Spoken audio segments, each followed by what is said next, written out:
Hello and welcome to the channel. Be sure to share, like, and comment down below. And if you're new here, hit that subscribe button for daily videos on news and politics. Chairman Nunes says the DOJ and FBI are not above the law. We're going to put them on trial if they committed abuse before a secret court. Chairman of the House Intel Committee, DEVIN Nunes, sat down for an interview with investigative journalist Cheryl Atkinson, which aired on Sunday. Now, Nunes answered questions about the House Intel Committee's Russia probe, the Unmasking scandal, and the FISA abuse. Chairman Nunes said very sternly the FBI and DOJ are not above the law, and they will be put on trial if they abuse the FISA court. There are numerous investigations going on, but one of them at least coming to a close. That is the House Intelligence Committee investigation into alleged Trump-Russia collusion. As of today, that Republican-led investigation hasn't turned up any improper ties to Russia, but it has revealed something perhaps larger and even more serious. We asked to sit down with both a top Democrat and Republican on the committee.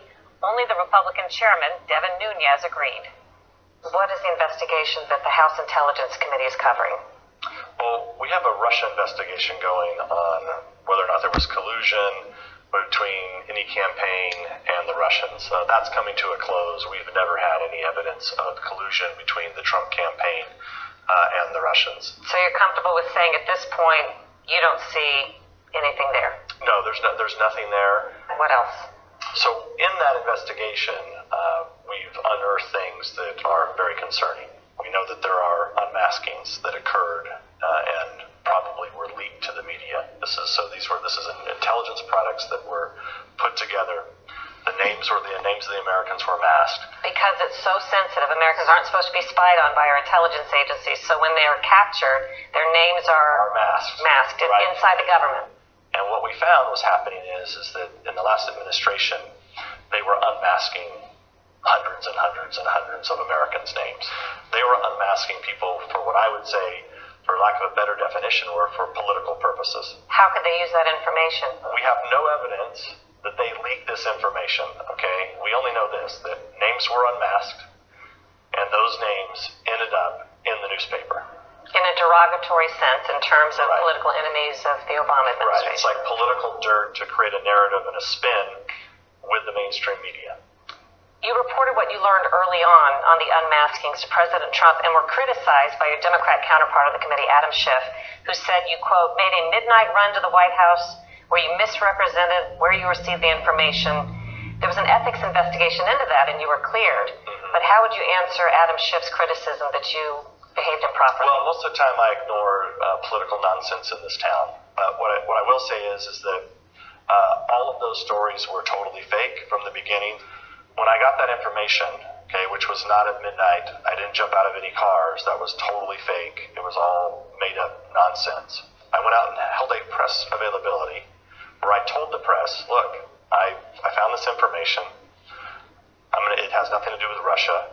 I'm going to go and explain this to the President of the United States because I'm the only one that really can do it. And then I went and did that. Briefed the President. Afterwards, I went and talked to the press at the White House. So my reward for transparency, total transparency with the media and everybody involved, was to be brought up under a false ethics accusation that has since everyone's learned was total nonsense and has been dismissed.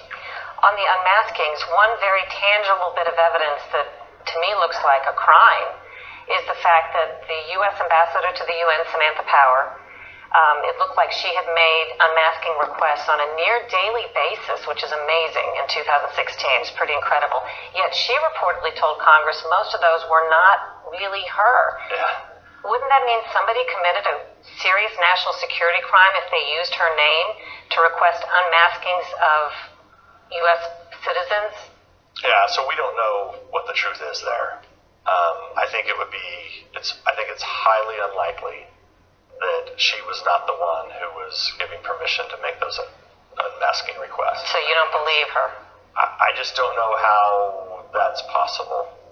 There appears to be a serious conflict of interest that the intelligence community and the FBI, who are in charge of investigating some of these things, are implicated in some of these alleged misdeeds. How do you get around that? How can this be investigated fairly when the only prosecutorial authority really rests with the people accused of wrongdoing? Yeah, and I think what you're getting into is the FISA abuse. So I think we want to make sure we make that change, the difference there. So there's unmaskings that we unearthed. Then there are the FISA abuse that we've discovered. That's the secret court, the Foreign Intelligence Surveillance Act court, where intelligence officials can go to try to get wiretaps on U.S. citizens or foreign actors. That's right. And so this is where the FBI and the Justice Department, because they're involved in this FISA abuse, because they're the ones who go before the secret court to get the warrants, they're all involved. They're all implicated in this. But the most you can do about it, to be clear, is to just raise the issue. Yeah. Congress can't prosecute or refer cases for prosecution. Right. Congress can make criminal referrals. Congress can... To the people accused of wrongdoing in this case. Right. So there's really nowhere for it to go. And that's, I think, a lot of people, we are a separate but equal branch of government, but we don't have the ability to prosecute people, and that's the challenge. Why is the Carter Page wiretap, in your view, so important? Carter Page is the former Trump volunteer advisor who was wiretapped apparently at least 4 times, 3 times, by the way, apparently after President Trump was elected. Why is that wiretap so important? It really boils down to this. You had a campaign, the Hillary Clinton campaign and the Democratic Party went out and paid for dirt. They got it from Russians, by the way. Then they used that dirt and funneled it into the FBI.